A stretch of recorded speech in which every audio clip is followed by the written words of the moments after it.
Halo, apa kabar pemirsa? Bertemu lagi bersama saya Uki Abdul dalam Warta Parlamentaria. Kami sudah menyiapkan beragam informasi seputar kinerja dan kegiatan anggota DPR RI.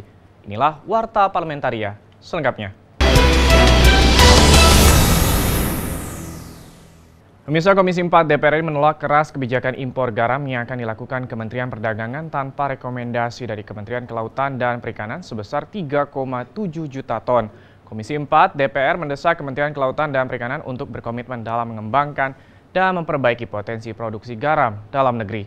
DPR menolak keras kebijakan impor garam yang akan dilakukan Kementerian Perdagangan tanpa rekomendasi dari Kementerian Kelautan dan Perikanan sebesar 3,7 juta ton. Komisi 4 mendesak Kementerian Kelautan dan Perikanan untuk berkomitmen dalam mengembangkan dan memperbaiki potensi produksi garam dalam negeri. Usai rapat kerja dengan Menteri Kelautan dan Perikanan di gedung DPR, anggota Komisi 4 DPR Hermanto menyatakan kebijakan impor garam tidak dapat dilaksanakan karena tidak sejalan dengan Undang-Undang Pangan dan merugikan kelangsungan hidup petani tambak garam di Indonesia. Karena di dalam Undang-Undang Pangan itu ruang untuk impor itu sangat sempit. Kalaupun ada itu ya sulit lah. Tapi kalau ini adalah suatu upaya untuk memudahkan impor, saya yakin ini petambak garam, petani garam, termasuk juga petani dan juga nelayan, saya pikir ini adalah dirugikan. Anggota Komisi 4 DPR Fauzi Amro mengatakan impor adalah pilihan terakhir untuk mengatasi terjadinya kelangkaan garam di Indonesia. Namun menurut pantauan di lapangan, ketersediaan garam dalam negeri saat ini masih dapat memenuhi kebutuhan bahan baku industri. Fauzi berharap adanya perbaikan tata kelola garam, mulai dari tahap budidaya panen hingga pendistribusian. Sekarang pertanyaan kita, apakah garam itu langka? Mana data garam se-Indonesia ini yang banyak di daerah Pantura? Dan oleh sebab itu menurut saya, impor ini kalau kita keras menolak impor Pak, yang dilakukan oleh Kementerian Perdagangan lewat Menko Perekonomian. Karena apa? Karena masih ada potensi. Kita udah mau berhenti hujan. Artinya kalau tidak hujan, artinya potensi garam itu sangat meningkat. Ajib dan Kristio TVR Parlemen melaporkan. Pemirsa, terkait kasus penggerebekan pesta seks kelompok gay baru-baru ini, Wakil Ketua Komisi 8 DPR Marwanda Sopang mendesak pemerintah, aparat penegak hukum dan masyarakat melakukan langkah pencegahan perilaku lesbian, gay, biseksual, dan transgender dengan memberikan edukasi terkait bahaya dari perilaku seks menyimpang dan kegiatan seksual di luar pernikahan. Terkait kasus penggerebekan pesta seks kelompok gay baru-baru ini, Wakil Ketua Komisi 8 DPR Marwanda Sopang mendesak pemerintah, aparat penegak hukum, dan masyarakat melakukan langkah pencegahan perilaku lesbian, gay, biseksual, dan transgender dengan memberikan edukasi terkait bahaya dari perilaku seks menyimpang dan kegiatan seksual di luar pernikahan. Ditemui di Media Center Nusantara 3 DPR Jakarta, Marwanda Sopang mengatakan perilaku LGBT menyalahi hak asasi manusia. Di sisi lain, Marwan mengkritisi atas lemahnya deteksi dini oleh aparat penegak hukum sebagai upaya pencegahan. Maka yang kita pertanyakan kan adalah kemampuan mendeteksi perilaku itu sudah dilakukan. Kalau itu digerebekkan, kan perilakunya sudah berulang kali, beberapa kali dilakukan di situ. Mestinya peringatan itu sudah diketahui. Nah, oleh karena itu kita berharap bahwa aparatur kita kepolisian tidak bisa dibiarkan sendiri. Masyarakat lingkungan juga harus memberi bantuan. Marwan menambahkan perilaku ini harus ditindak tegas oleh aparat penegak hukum karena kelompok LGBT dapat mempengaruhi masyarakat.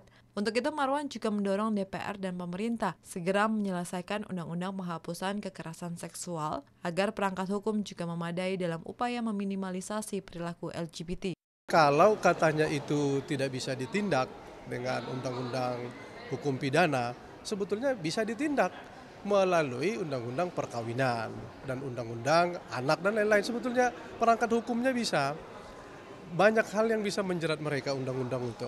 Perlindungan anak, perkawinan, 74. Hilman dan Mario TVR Parlemen melaporkan. Kita ke informasi berikutnya. Politik uang, isu sara di media sosial, dan penegakan hukum masih menjadi fokus utama yang dibahas di DPR RI dalam rapat gabungan antara Komisi dan Penegak Hukum Terpadu atau Gakumdu Pemilu yang terdiri dari Polri, Kejagung, Mendagri, KPU, dan Bawaslu.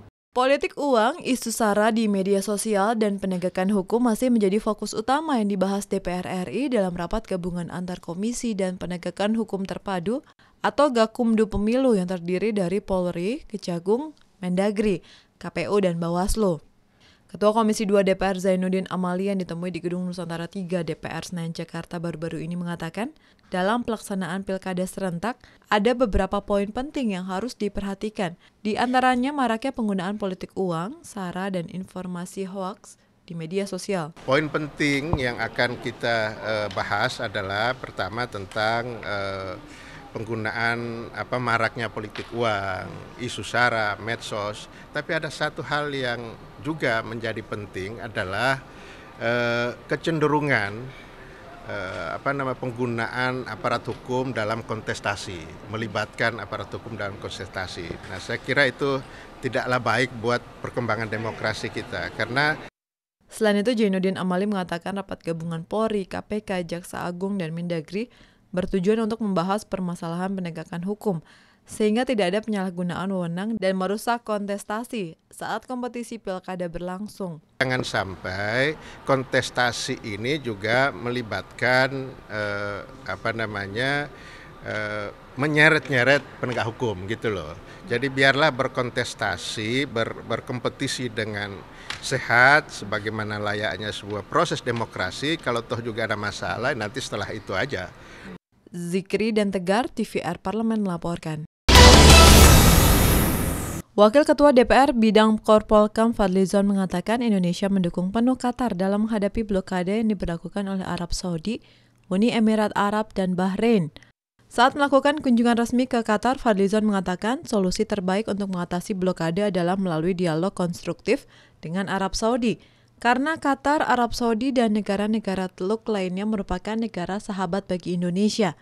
Usai mengadakan pembicaraan dengan Ketua Majelis Syuro Qatar, Ahmed bin Abdullah bin Zaid Al Mahmud di Gedung Dewan Legislatif tertinggi di Qatar, Fadlizon menyampaikan, Ketua Majelis Syuro Qatar sangat menghargai dukungan yang diberikan oleh Indonesia selama ini, terutama sejak berlangsungnya blokade terhadap Qatar pada bulan Juni 2017. They accuse Qatar that Qatar is supporting terrorism. What we told them, give us evidence. When evidence? No, they do not have any evidence. We told them, okay, the mediator is Amir of Kuwait, which we support, we accept him as a mediator. Give it to him. Give him one proof that Qatar, up to this moment, no proof, nothing with him. Fadlizon menyayangkan diberlakukannya blokade terhadap Qatar.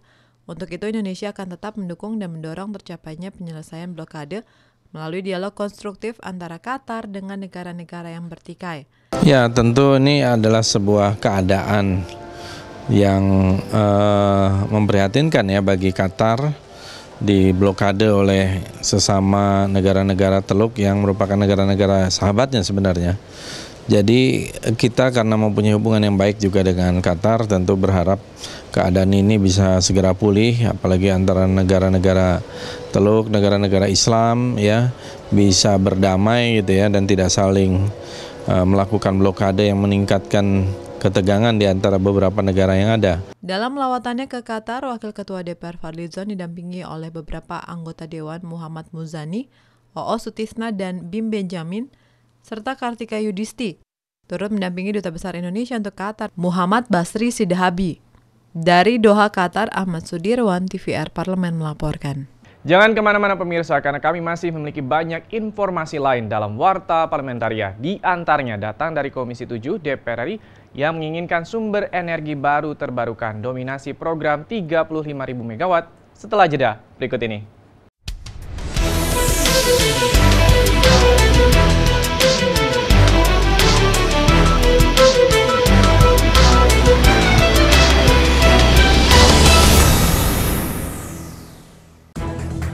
Aksi teror melintasi batas-batas negara mengancam keselamatan bangsa. Negara harus segera menetapkan penanganan batas tindak pidana terorisme. tanpa mengesampingkan demokrasi dan hak asasi manusia. DPR RI dan pemerintah saat ini sedang membahas rancangan undang-undang tentang tindak pidana terorisme untuk keamanan dan kenyamanan rakyat Indonesia. Dewan Perwakilan Rakyat Republik Indonesia mengecam Komisi 5 dorong Danau Toba menjadi KSPN anggota. Serangkaian peristiwa penting setiap hari di Indonesia kami hadirkan di layar kaca Anda untuk memberikan berita sosial, politik, ekonomi, dan budaya. Kembali bersama kami dalam acara yang selalu memberikan inspirasi maupun wawasan baru setiap harinya ke depan. Panitia Khusus Hak Angket KPK jamin transparansi penyimpangan yang dilakukan KPK dalam proses penindakan kasus korupsi. bukan hanya sekedar informasi, tetapi menginspirasi bagi kita semua. Pastikan pemirsa jangan kemana-mana, tetap saksikan Suara Parlemen. Kami pilihkan topik-topik terkini dengan menyajikan fakta yang dapat dipercaya. Serta menghadirkan analisa mendalam bersama anggota DPR RI. Hai, apa kabar pemirsa? Jumpa lagi bersama kami dalam Suara Parlemen. Suara Parlemen hadir setiap Senin sampai Jumat pukul 9 dan 15.30 waktu Indonesia Barat hanya di TVR Parlemen.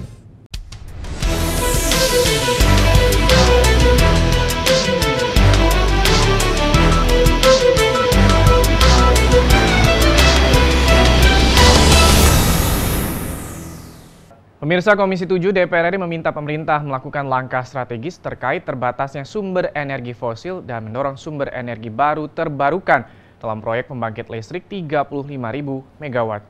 Komisi 7 DPR meminta pemerintah melakukan langkah strategis terkait terbatasnya sumber energi fosil dan mendorong sumber energi baru terbarukan dalam proyek pembangkit listrik 35.000 MW. Terkait program pembangkit listrik 35.000 MW yang dicanangkan pemerintah, Wakil Ketua Komisi 7 DPR Satya Widyayuda menyampaikan komitmen awal pembangunan pembangkit listrik 35.000 MW adalah mengutamakan sumber energi yang berasal dari sumber energi terbarukan. Menurut Satya Yuda, kendala yang dihadapi dalam merealisasi sumber energi baru terbarukan adalah biaya pengadaan yang lebih mahal dari sumber energi fosil dan batu bara, yang sayangnya akan segera habis. Untuk itu, Satya Yuda mendorong pemerintah untuk menggunakan sumber energi angin, matahari, dan mikrohidro untuk mengalirkan listrik hingga ke daerah pelosok di Indonesia. Menjadi tidak mudah karena faktor keekonomiannya tidak semurah paling tidak dengan yang non-renewable. Nah, ini yang kita lagi meminta kepada pemerintah agar serius, terutama untuk lokasi-lokasi yang memang negara perlu melistriki. Mereka bisa menggunakan angin, mereka bisa menggunakan solar, bisa juga menggunakan mikrohidro. Anggota Komisi 7 DPR Kurtubi menyampaikan beberapa kendala yang dihadapi PT PLN dalam proyek pembangkit listrik 35.000 MW, antara lain minimnya anggaran, sulitnya pembebasan lahan, dan pilihan sumber energi yang digunakan. Kurtubi menginginkan proyek pembangkit listrik 35.000 MW dapat memanfaatkan sumber energi baru terbarukan. Energi fosil secara fakta pada suatu saat pasti akan habis. Dalam 20-30 tahun akan habis. Nah, dari sekarang kita harus siap-siap dengan PLT nuklir. Helmi dan Julian, TVR Parlemen melaporkan. Terkait belum meratanya pertumbuhan ekonomi di Provinsi Sumatera Selatan, Komisi 11 DPR RI meminta pemerintah daerah dan sektor jasa keuangan membenahi sistem penyaluran kredit usaha rakyat atau KUR untuk masyarakat kecil, khususnya petani, sehingga pertumbuhan ekonomi yang baik dapat dinikmati oleh seluruh lapisan masyarakat. Terkait belum meratanya pertumbuhan ekonomi di Provinsi Sumatera Selatan, Komisi 11 DPR RI meminta pemerintah daerah dan sektor jasa keuangan membenahi sistem penyaluran kredit usaha rakyat atau KUR untuk masyarakat kecil khususnya petani. Anggota Komisi 11 DPR RI Bertu Melas menyatakan pertumbuhan ekonomi yang cukup baik di Sumatera Selatan tidak dibarengi dengan peningkatan konsumsi rumah tangga, sektor usaha kecil dan menengah, kurang menikmati hasil investasi dan anggaran daerah yang ada di Sumatera Selatan. Bertu menambahkan pada sektor pertanian, khususnya petani karet, tidak mengalami pertumbuhan yang signifikan. Nilai tukar hasil pertanian karet tidak mampu mendorong perekonomian daerah. Seperti perbankan ya, memberikan kredit kepada petani karet yang ingin merubah komoditinya dari karet menjadi sawah atau dari karet menjadi sawit, memberikan kredit kepada petani-petani tersebut sehingga mereka ada modal untuk mengganti jenis tanaman yang ditanamnya. Sementara itu, Wakil Ketua Komisi 11 DPR RI Hafiz Thohir berpendapat pemerintah harus melakukan 2 langkah untuk menggerakkan sektor ekonomi masyarakat. Sektor jasa keuangan dan perbankan harus segera memberikan kredit usaha rakyat yang langsung diterima oleh para petani. KUR semestinya bisa mengatasi ini kan, kalau harga itu stabil. Ini kan harganya tidak stabil, jadi memang diperlukan 2 sisi ya, menstabilkan harga, kemudian juga di tingkat pemerintah menggalakkan KUR supaya dapat langsung fokus ke para pelaku petani tadi.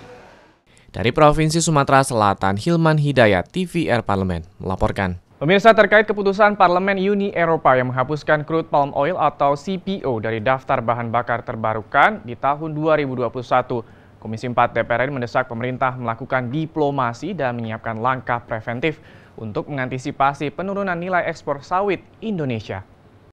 Ditemui di Gedung DPR RI Senayan, Jakarta, baru-baru ini, Ketua Komisi 4 DPR RI Edi Prabowo menyampaikan pemerintah harus melakukan lobi-lobi politik ke sejumlah negara Eropa agar kebijakan Parlemen Uni yang menghapus minyak sawit atau crude palm oil atau CPO dari daftar bahan bakar terbarukan di tahun 2021 dapat dibatalkan. Karena kebijakan tersebut sangat merugikan para petani sawit Indonesia. Edi berharap keputusan Uni Eropa tersebut masih bisa berubah, mengingat dalam kunjungan Komisi 4 DPR ke sejumlah negara Eropa beberapa waktu lalu, sejumlah negara Uni Eropa bisa memaklumi kondisi ekonomi dan masyarakat di Indonesia. Apa yang dilakukan Parlemen Eropa ini suatu hal yang menghina Indonesia. Ya kan? Kita sangat terbuka kepada semua negara Eropa dalam semua kesempatan. Apa kadang-kadang yang mereka minta, mereka adalah role model kita. Kita banyak belajar dengan mereka. Tapi kalau mereka tidak pernah melihat ini pun sedikit pun sebagai suatu hal yang positif terhadap hubungan niat baik kita ini, saya pikir nggak ada gunanya kita lanjutkan hubungan dengan Eropa. Ya kalau memang mereka akan perlakukan gitu, kita juga bisa melakukan hal yang sama di Indonesia. Kita bisa tolak semua perdagangan, semua barang-barang dari Eropa masuk ke Indonesia. Anggota Komisi 4 DPR RI Hamdani menyayangkan sikap Uni Eropa tersebut, mengingat resolusi tersebut sangat mencederai hubungan bilateral Indonesia-Uni Eropa. Untuk itu, Hamdani meminta pemerintah melakukan langkah-langkah diplomatis agar kebijakan tersebut dipertimbangkan untuk ditunda. Menurut Hamdani, keputusan Uni Eropa tersebut syarat kepentingan ekonomi politik. Kepentingan kita dengan Eropa ini memang diplomasi, kemudian juga hubungan bilateral, multilateral, kemudian perdagangan itu cukup signifikan selama ini. Tetapi dengan dicederai oleh penolakan-penolakan seperti ini, pemerintah harus memiliki sikap gitu. Ya. Habibie Mahabah dan Rangga, TVR Parlemen, melaporkan. Pemirsa, kami masih memiliki banyak informasi lain dalam Warta Parlamentaria. Tetaplah bersama kami.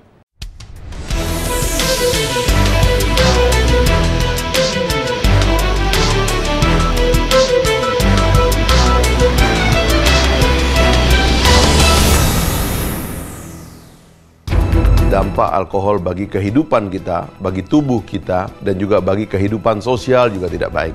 Oleh sebab itu, pemerintah dan DPR sedang merancang undang-undang tentang minuman beralkohol agar dapat dikendalikan untuk tujuan-tujuan yang positif dan baik dan dihindari untuk tujuan-tujuan yang merusak baik secara pribadi maupun dalam kehidupan masyarakat kita. Marilah kita dukung semua supaya kehidupan kita ke depan tambah baik dan tambah tentram.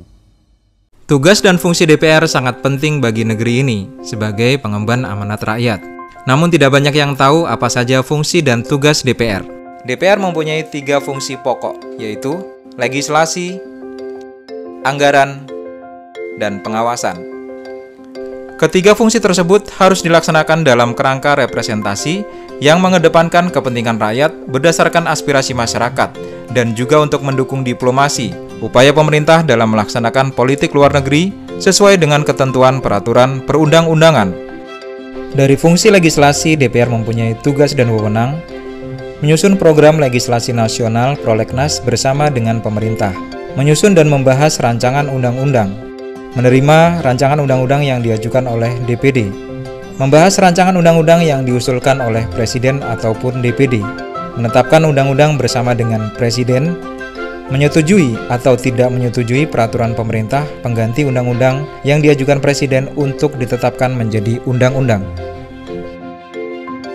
Sementara fungsi anggaran, membahas dan memberikan persetujuan atau tidak memberikan persetujuan terhadap rancangan undang-undang tentang APBN yang diajukan Presiden, memperhatikan pertimbangan DPD atas rancangan undang-undang tentang APBN dan rancangan undang-undang terkait pajak, pendidikan, dan agama, menindaklanjuti hasil pemeriksaan atas pengelolaan dan tanggung jawab keuangan negara yang disampaikan oleh BPK, memberikan persetujuan terhadap pemindah tanganan aset negara maupun terhadap perjanjian yang berdampak luas bagi kehidupan rakyat yang terkait dengan beban keuangan negara.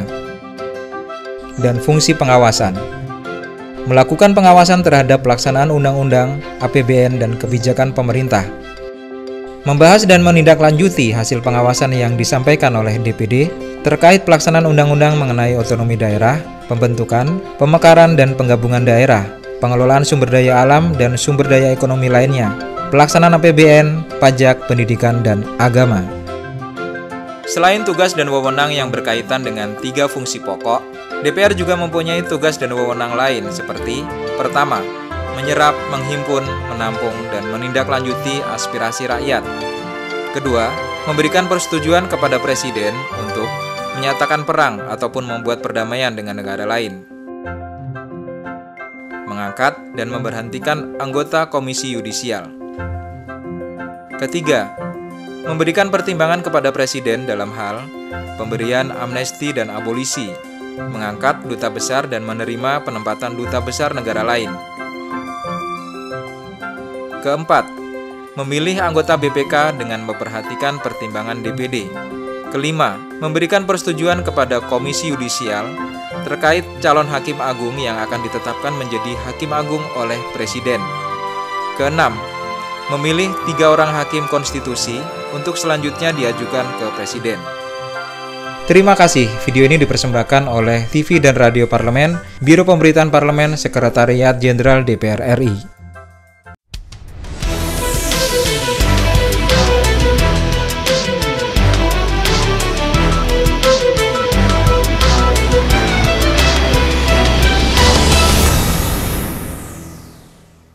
Pemirsa, Komisi 8 DPR RI berharap biaya perjalanan ibadah haji tahun ini tidak akan jauh berbeda dengan tahun lalu, meski pemerintah Arab Saudi memberlakukan pajak pertambahan nilai atau PPN sebesar 5%. Komisi 8 DPR RI berharap biaya perjalanan ibadah haji tahun ini tidak akan jauh berbeda dengan tahun lalu, meski pemerintah Arab Saudi memberlakukan pajak pertambahan nilai atau PPN sebesar 5%. Anggota Komisi 8 DPR RI Kus Wiyanto menyatakan Indonesia memiliki dana yang dikelola Badan Pengelola Keuangan Haji atau BPKH sebagai dana optimalisasi dari para jamaah yang telah terdaftar dan berada dalam daftar tunggu dan dijadikan dana penutup kekurangan biaya haji yang naik karena PPN 5%. Gus Wiyanto berharap dana optimalisasi jamaah dapat meringankan biaya haji dengan PPN 5% agar tidak terjadi kegaduhan di dalam negeri. Mengingat kebijakan pemerintah Arab Saudi untuk memberlakukan PPN 5% terhadap biaya perjalanan haji telah sulit untuk diubah.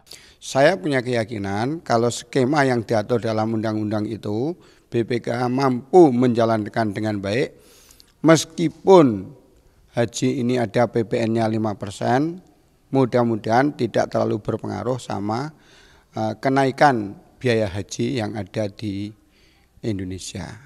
Wakil Ketua Komisi 8 DPR Nur Ahmad mengatakan Kementerian Agama harus memiliki langkah strategis dalam menyikapi kenaikan biaya perjalanan haji karena pemberlakuan PPN 5%. Nur Ahmad menegaskan Komisi 8 DPR RI akan terus berupaya untuk melakukan pembicaraan lebih lanjut dengan pemerintah Arab Saudi untuk memperoleh keputusan terbaik yang tidak merugikan kedua belah pihak. Maka dari itu dengan adanya lobby-lobby tersebut, terutama hotel, catering, dan transportasi, nanti tidak akan berpengaruh kepada kenaikan ongkos haji yang akan datang. Bahkan saya berharap tetap ada penurunan, meskipun berapa, tetapi kita harapkan bisa turun ongkos naik haji yang akan datang itu.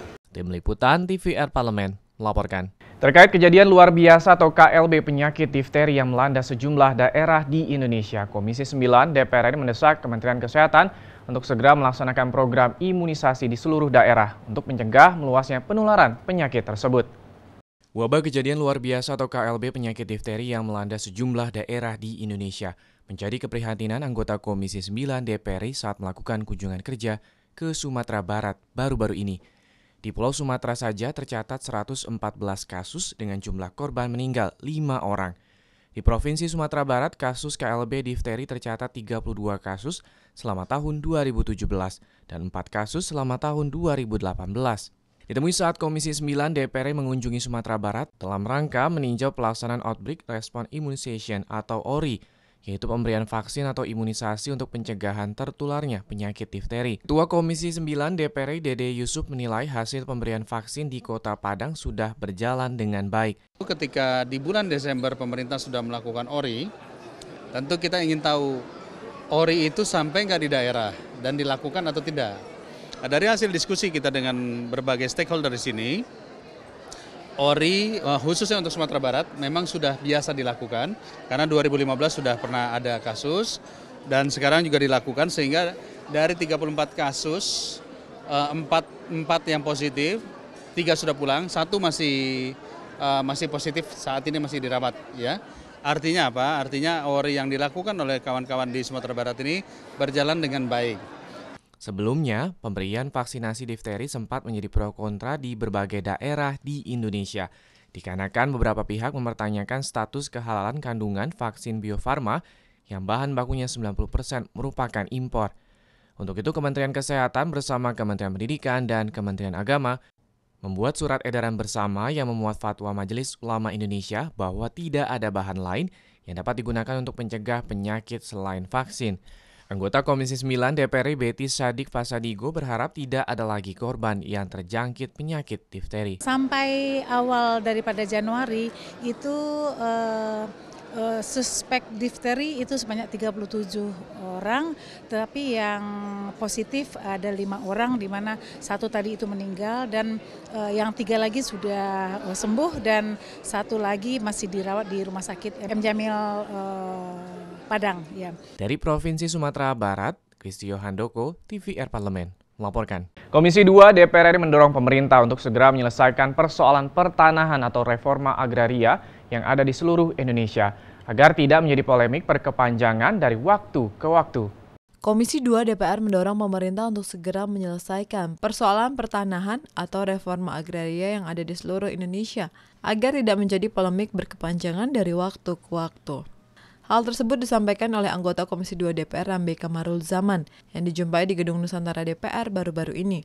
Rambe mengungkapkan DPR sebagai wakil rakyat siap menjembatani pihak-pihak yang tengah bersengketa, asalkan kedua belah pihak mempunyai dasar hukum yang kuat sehingga dapat segera diambil jalan keluarnya. Rambe menyebut sejak dulu persoalan sengketa lahan merupakan persoalan yang cukup rumit dan masih banyak kasus di daerah-daerah yang masih belum terselesaikan hingga kini. Sengketa itu bisa antara masyarakat dengan BUMN, Badan Usaha Milik Negara ataupun pemerintah begitu. Masyarakat dengan pemerintah. Di sini pemerintah, masyarakat dengan usaha swasta, baru antara masyarakat dengan masyarakat. Jadi 4 klasifikasi ini. Pendapat yang sama disampaikan oleh anggota Komisi 2 DPR Henry Yosodiningrat. Menurutnya, pemerintah atau negara harus hadir dalam persoalan sengketa lahan yang ada. Henry menyebut Provinsi Lampung merupakan salah satu daerah yang rawan sengketa lahan, terutama antar masyarakat dengan korporasi atau antara masyarakat dengan pemerintah. Mendesak kepada Komisi 2 untuk mengundang para pihak.